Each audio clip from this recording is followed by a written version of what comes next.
Baik, bismillahirrahmanirrahim. Assalamualaikum warahmatullahi wabarakatuh. Selamat siang semuanya.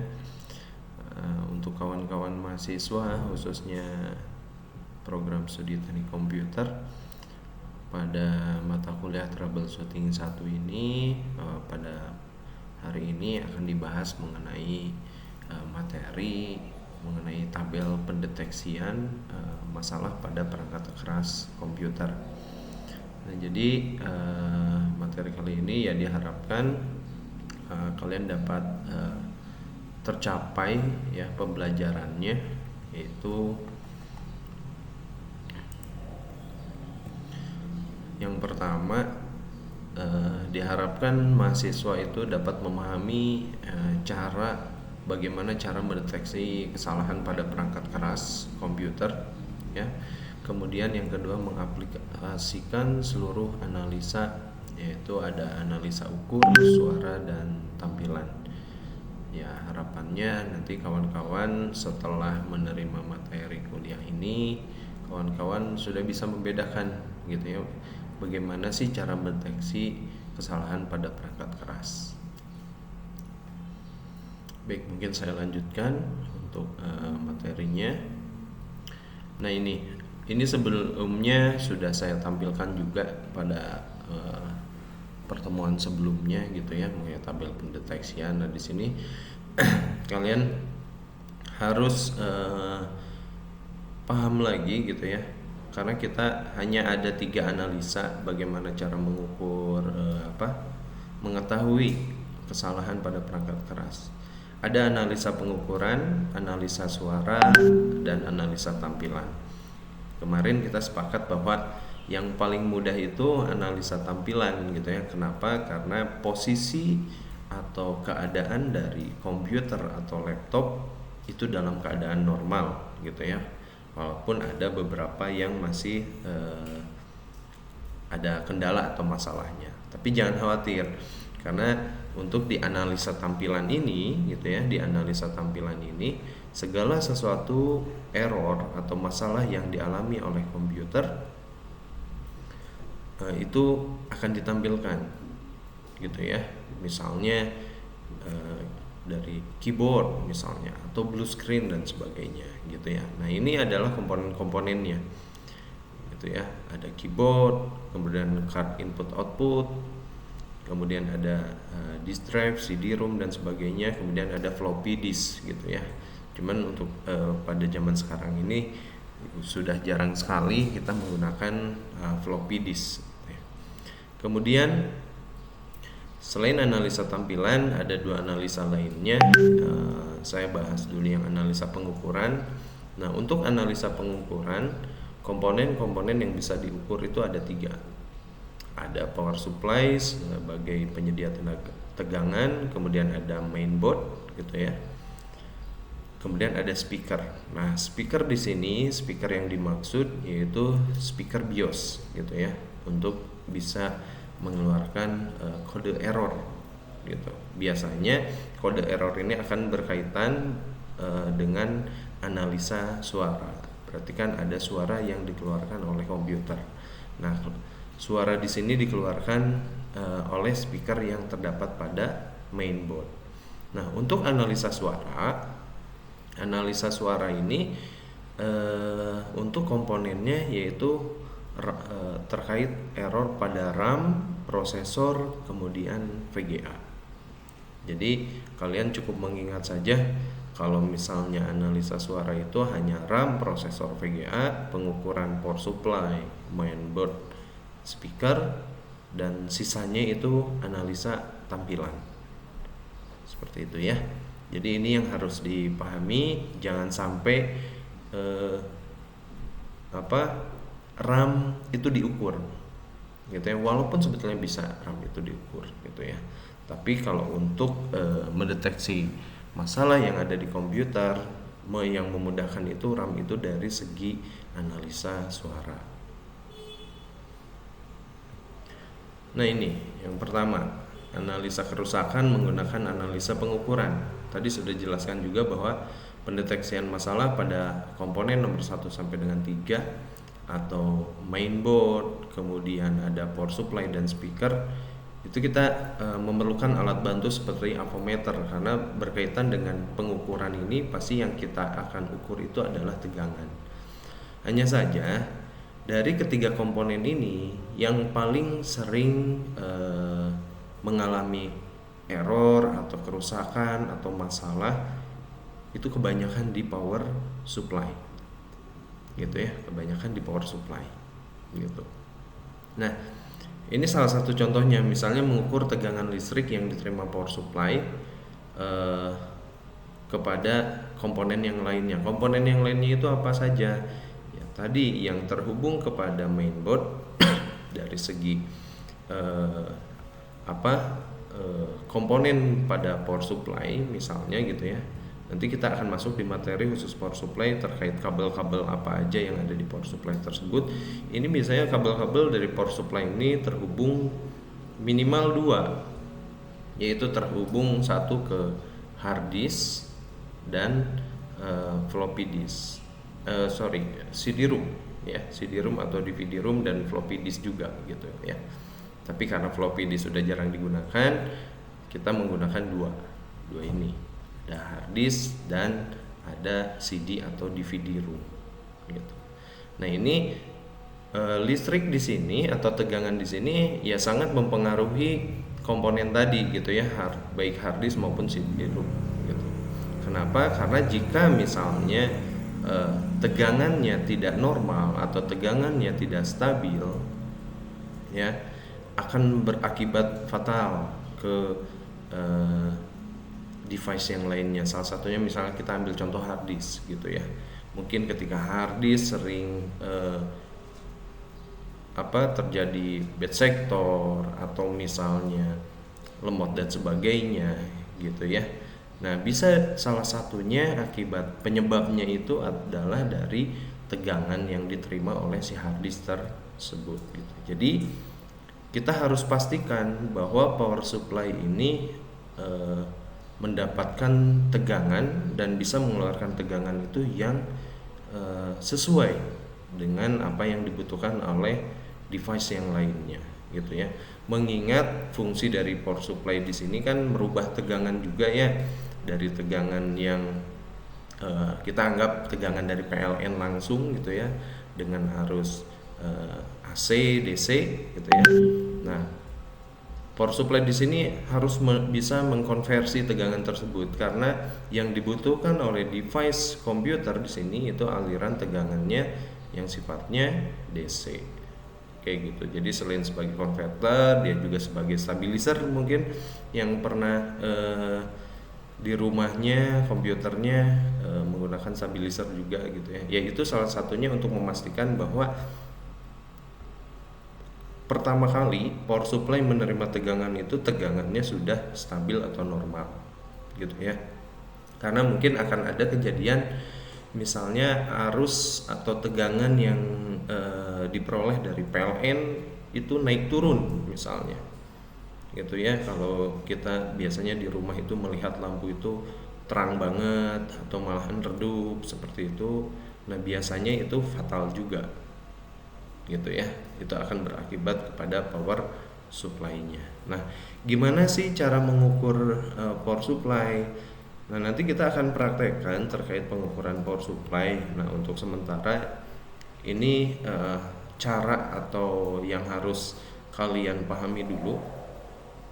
Ketika kita berkaitan dengan tegangan atau analisa pengukuran dalam ilmu elektronika gitu ya, tegangan itu memiliki toleransi gitu ya. Mungkin yang sebelumnya ada mata kuliah dasar elektronika pasti kalian sudah sangat hafal gitu ya dengan pengukuran, bagaimana cara mengukur menggunakan avometer. Di sini kita harus memiliki 5% untuk toleransi tegangannya. Nah, tegangan ini ada berapa volt, ada berapa jenis sih yang ada di power supply gitu ya. Nah, di sini yang minimum itu ada 3. Ada tegangan yang 5 volt, kemudian tegangan 12 volt dan tegangan 3,3 volt. Tegangan 5 volt dan 12 volt ini ini masuk baik ke dalam mainboard, kemudian untuk DVD room, kemudian untuk hard disk seperti itu ya. Jadi ini tegangan-tegangan yang dibutuhkan oleh device komputer. Sedangkan yang tegangan 3,3 volt ini dikhususkan tegangan untuk pada slot RAM. Jadi RAM itu tersendiri. Layaknya prosesor gitu ya. Soket prosesor itu memiliki tegangan sendiri. Kalau misalnya kalian yang sudah mengetahui komponen-komponen atau kabel-kabel yang terdapat pada power supply, ada yang dinamakan slot ATX 24 pin dengan soket 4 pin 12 volt. Nah, untuk 4 pin 12 volt ini tegangan yang khusus diberikan untuk kinerja prosesor. Sedangkan yang 24 pin ATX ya, 24 pin ATX ini untuk keseluruhan yang ada di pada mainboard. Salah satunya ya tadi port USB, MOS dan sebagainya gitu ya. Nah, di sini kita coba tentukan dulu. Karena ketika kita mengukur berarti harus ada batasannya ya. Ada batas bawah sama batas atasnya. Nah, sebelum kita menentukan batas atas dan batas bawahnya, maka kita harus menghitung dulu toleransi tegangannya. Misalnya yang 5 volt. 5 volt ini kita hitung 5% dari 5 volt itu berapa? Diraih ada 0,25 gitu ya, 0,25. Nah, maka setelah kita memiliki toleransi tegangannya, baru kita tentukan range-nya atau batas bawah dan batas atasnya. Nah, di sini range-nya itu kita dapat yaitu 4,75 sampai dengan 5,25. Ini Pak didapat dari mana sih? Tadi kan kata saya kita setelah menentukan toleransi tegangan, maka kita akan menentukan batas atas sama batas bawahnya. Nah, 4,75 ini yaitu batas bawahnya, di mana 5 volt dikurangi toleransi tegangan, maka diperoleh 4,75. Dan sebaliknya untuk yang batas atasnya berarti 5 volt ditambah toleransi tegangan sebesar 5%, berarti sekitar 5,25. Ini untuk tegangan yang 5 volt. Untuk tegangan yang 12 volt diperoleh toleransi tegangan sebesar 0,6 volt. Maka range-nya itu 11,4 sampai dengan 12,6. Sama halnya juga dengan yang 3,3 volt sebesar 0,165 dengan range-nya itu 3,135 sampai dengan 3,465. Nah, ini sebetulnya kawan-kawan nggak perlu menghafal range-nya ya. Yang cukup kalian hafal itu atau pahami itu toleransi tegangannya saja. Jadi nanti untuk pengukuran selain misalnya power supply atau mengukur kalian komponen yang lainnya, kalian cukup berpatokan dengan toleransi tegangan sebesar 5%. Kalaupun misalnya tegangannya itu sebesar misalnya 8 volt, tinggal dihitung aja 5% dari 8 volt itu berapa. Seperti itu ya. Nah, pertanyaan selanjutnya mungkin, kenapa sih Pak harus dibuatkan range-nya gitu ya? Apakah tegangan itu nggak hanya udah aja ditentukan 5 volt, 12 volt, 3,3 volt? Itu nggak bisa teman-teman gitu ya. Karena kalau kita pada saat mengukur menggunakan avometer ya, tegangan itu pasti, tadi saya bilang tegangan listrik itu pasti naik turun gitu ya. Kemungkinan pada saat diukur itu ada yang 5,25, turun lagi 5,26, 5,23, terus misalnya 5,25 lagi dan seterusnya. Nah, itu menandakan bahwa tegangan itu naik turun, tidak tetap gitu ya. Maka kita harus buatkan range-nya. Nah, selama hasil pengukuran berada pada range-nya, maka kita nyatakan power supply tersebut stabil. Ya, karena kita tidak membuat dalam hal ini yang kita perlukan untuk keadaan dari power supply tersebut bukan normal dalam artian kipasnya berputar, bukan, tapi harus dipastikan tegangannya bagaimana, tegangannya stabil atau tidak. Nah, untuk menentukan stabil tidaknya maka harus diukur. Nah, contoh misalnya ini hasil pengukuran tegangan di tegangan 5 volt misalnya 5,24. Hasilnya apa? 5,24 ini masuk dalam range ini enggak? Oh, masih masuk. Maka kalau masih masuk dalam range-nya maka power supply tersebut dikatakan stabil. Berbeda halnya ketika kita mengukur yang 12 volt hasilnya ternyata 12,7. Ya, 12,7. Oh, power supply itu dikatakan tidak stabil. Kenapa tidak stabil? Karena tidak memenuhi range dari pengukuran power supply. Bisa dipahami ya. Nah, seperti itu. Nah, di sini yang menjadi catatan ketika kalian akan menyatakan bahwa power supply tersebut stabil ya secara keseluruhan, maka harus dipastikan juga hasil pengukuran setiap tegangan itu stabil. Bisa dipahami nggak? Contoh misalnya gini, kita tentukan tadi ini 3 tegangan ini. Tegangan 5 volt, stabil. Tegangan 12 volt, stabil. Tegangan 3,3 volt, stabil. Maka kita bisa simpulkan bahwa power supply itu stabil. Tidak ada masalah pada power supply. Itu ya, dari segi tegangan itu tidak ada. Tapi berbeda halnya ketika misalnya tegangan 5 volt stabil, tegangan 12 volt tidak stabil, tegangan 3,3 volt stabil. Nah, di sini harus disimpulkan, maka power supply tersebut dikatakan tidak stabil. Pak, kenapa tidak stabil? Karena tidak terpenuhi dari ketiga-tiganya. Tadi catatannya PSU dikatakan stabil secara keseluruhan jika seluruh hasil pengukuran tegangannya dalam keadaan stabil. Gitu ya. Jadi harus semuanya stabil. Kalau menggunakan rumus if ini adalah if and gitu ya. Semua kondisi harus terpenuhi gitu.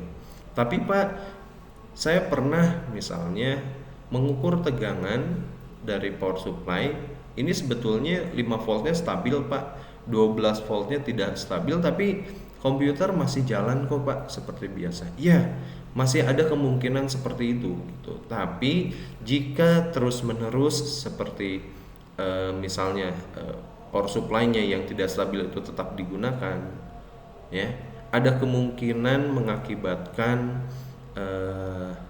masalah muncul itu di device-device yang lainnya. Tadi saya katakan tegangan 5 volt dan 12 volt ini akan mempengaruhi salah satunya hard disk misalnya. Ya, ada kemungkinan ketika power supply-nya kuat, hard disk-nya tidak kuat, maka akan ada terjadi kerusakan pada hard disk. Sama halnya yang 3,3 volt untuk RAM. RAM di sini mengalami masalah. Ada baiknya dicek dulu power supply-nya. Apakah tegangannya oke? Ya, ketika tegangannya oke, maka nggak ada masalah pada slot RAM-nya. Seperti itu ya. Karena ini power supply itu satu-satunya komponen yang langsung terpengaruhi oleh tegangan listrik dari PLN. Biasanya ketika tegangannya tidak stabil, maka ya tadi fungsi dari untuk konversi tegangannya itu ada masalah. Seperti itu. Ya, bisa dipahami. Jadi ini tolong dipahami terlebih dahulu. Nanti di pekan selanjutnya kita akan langsung praktik mengenai analisa pengukuran pada power supply. Pak, kalau mainboard seperti apa? Analisa pengukuran mainboard. Ya, mainboard juga tetap harus diukur karena terdapat komponen-komponen elektro yang lainnya gitu ya. Itu setiap komponen elektro itu bisa kita ukur, termasuk speaker juga. Tapi saya di sini batasi karena yang sering terjadi kerusakan itu ada pada power supply. Jadi kalian tidak bisa tiba-tiba belum tahu kerusakannya langsung menyimpulkan oh power supply-nya harus diganti. Belum tentu.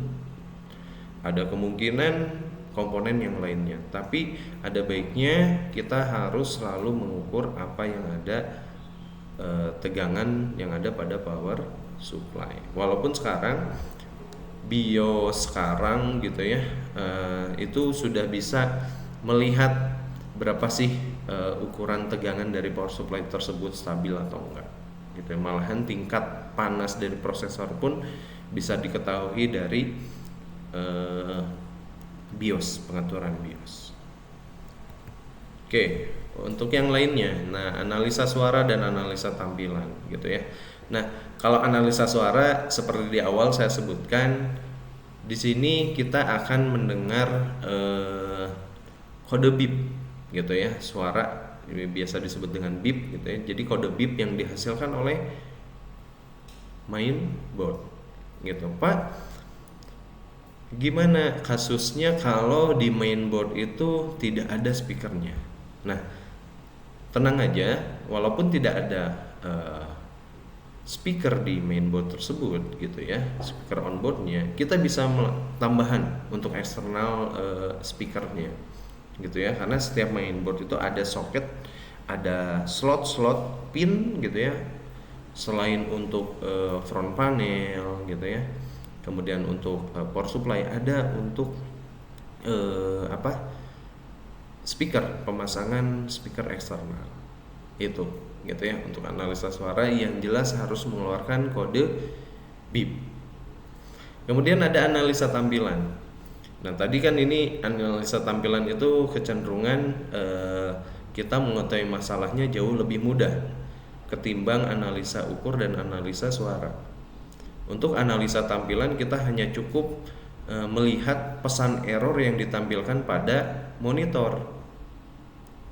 Ya, misalnya boot failure, berarti tidak ada file boot image pada hard disk tersebut. Nah, hanya saja jangan langsung ngejudge bahwa itu oh rusaknya di hard disk, oh rusaknya di RAM, oh rusaknya, jangan gitu ya, jangan dulu. Tapi kita boleh kumpulkan dulu penyebabnya apa, karena kita tahu bahwa troubleshooting itu menyelesaikan masalah secara sistematis, maka kalian harus mengurutkan dulu kemungkinan pertama apa, kedua apa, ketiga apa, keempat apa, kelima apa. Tapi tetap seperti yang saya sarankan, coba urutkan berdasarkan cost dari harga komponen tersebut gitu ya.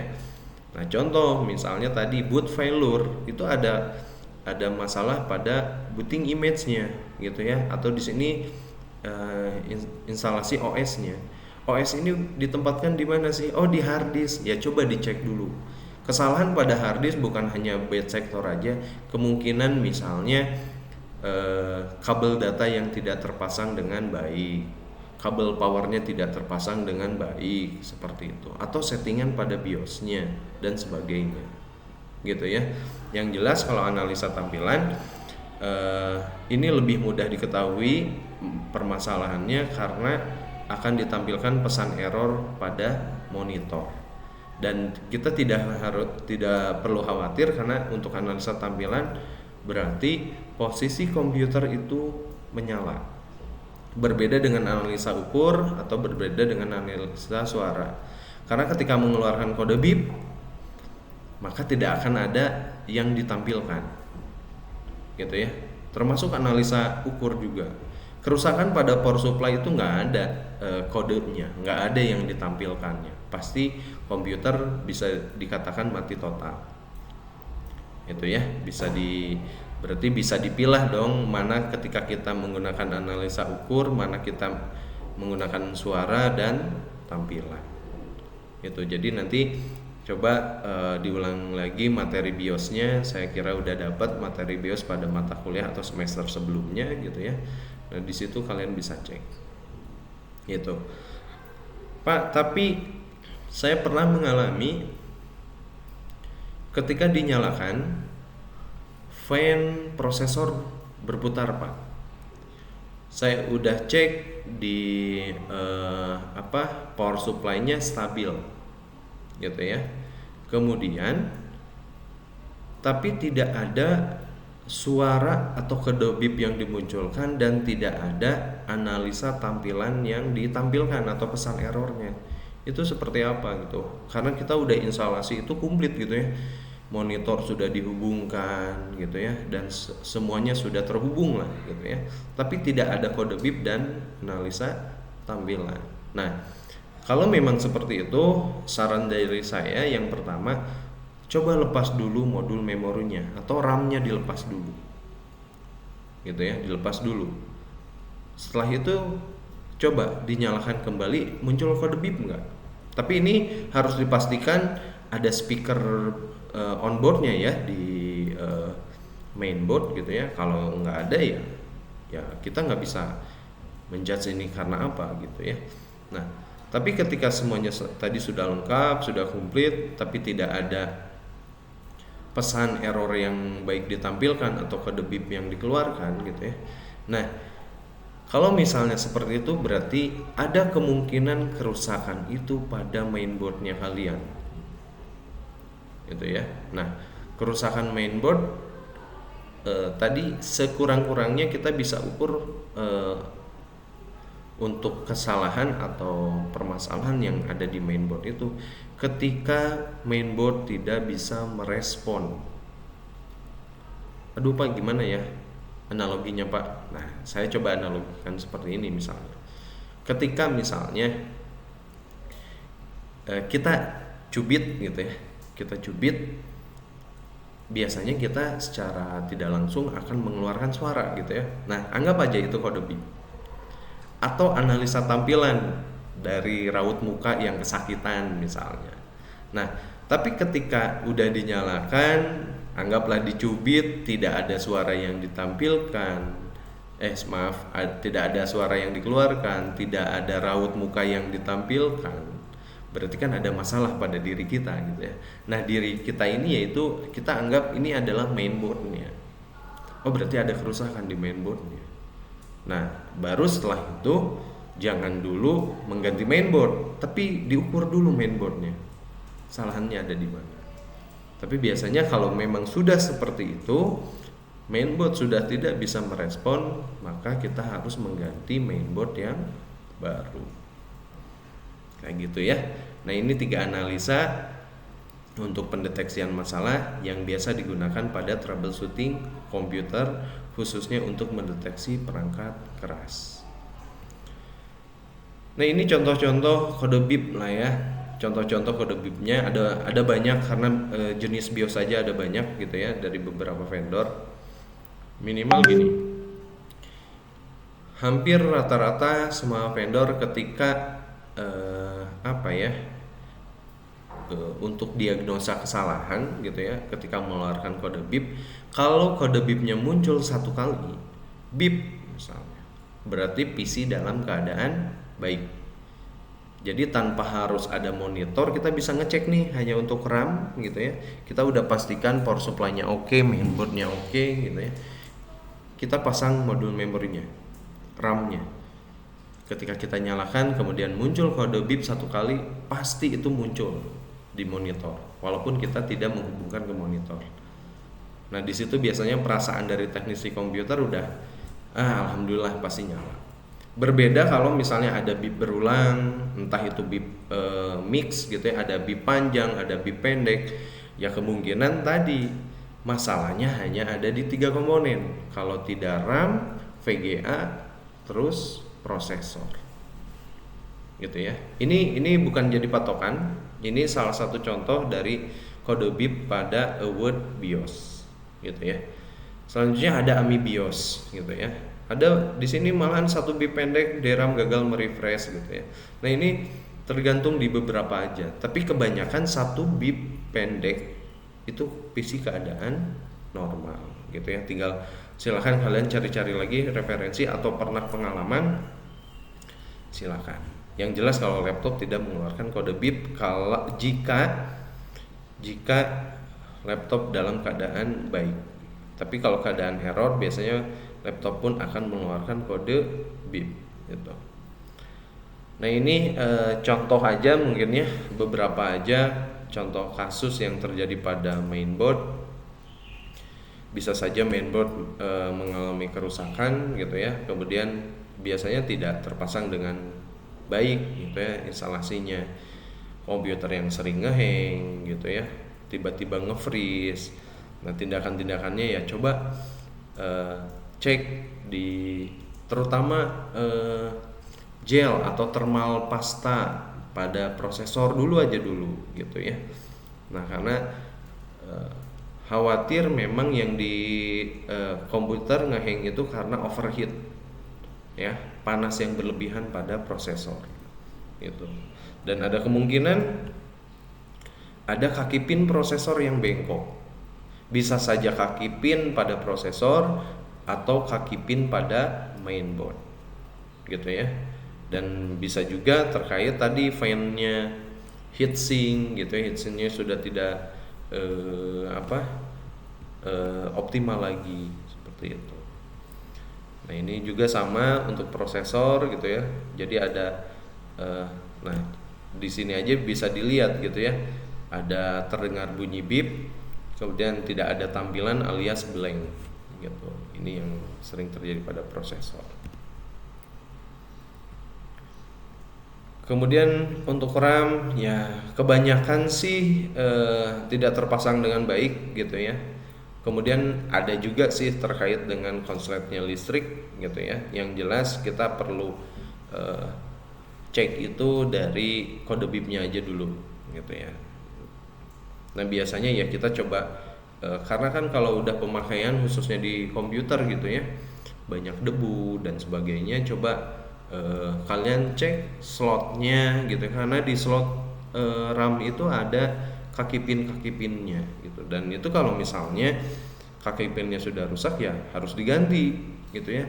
Hanya saja penggantiannya tidak mudah gitu. Berbeda kalau memang perangkat RAM-nya yang rusak ya kita harus ganti dengan RAM yang baru atau yang lain.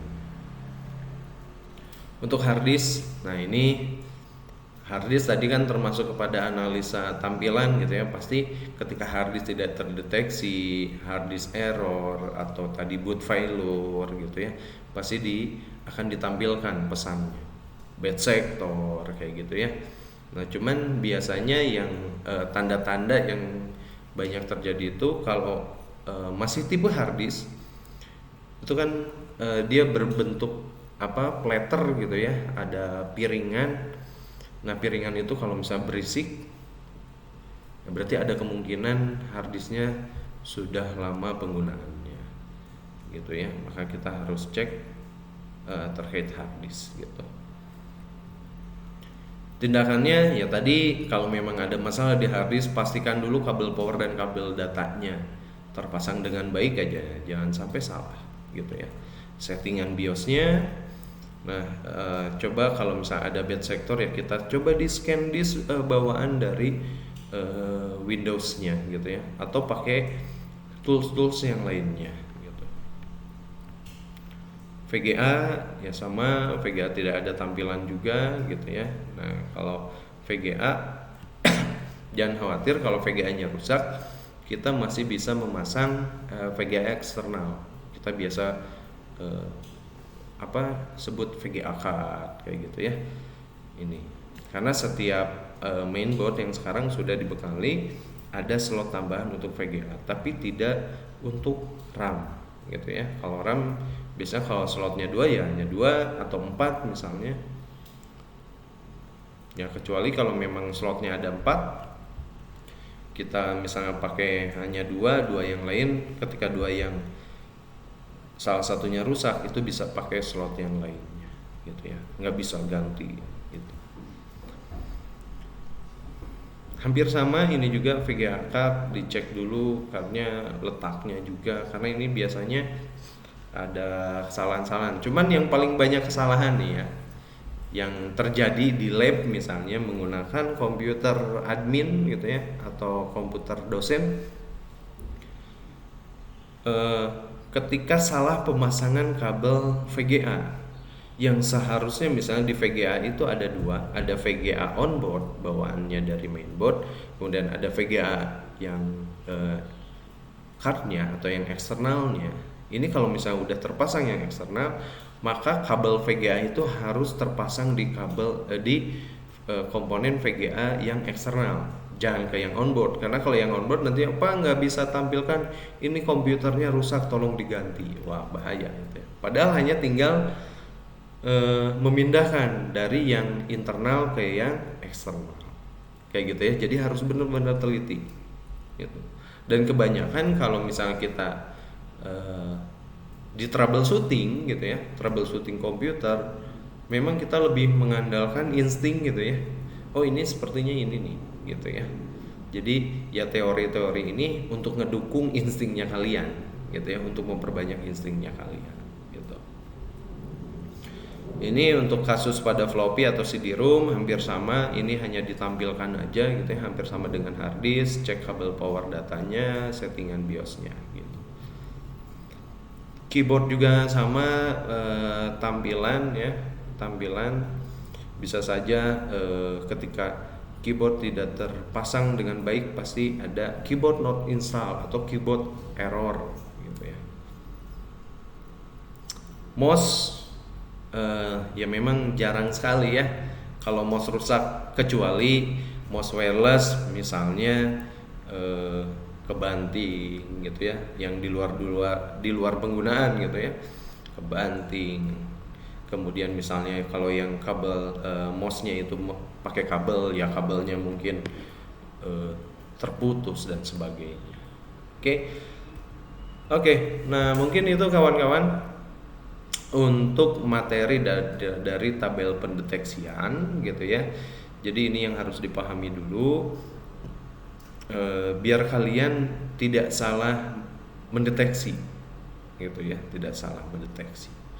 Baik, mungkin itu sementara dari saya untuk materi pada pekan hari ini. Terima kasih, mohon maaf jika kualitas suara yang kurang. Jika memang ada yang mau ditanyakan, silakan nanti di grup aja. Terima kasih.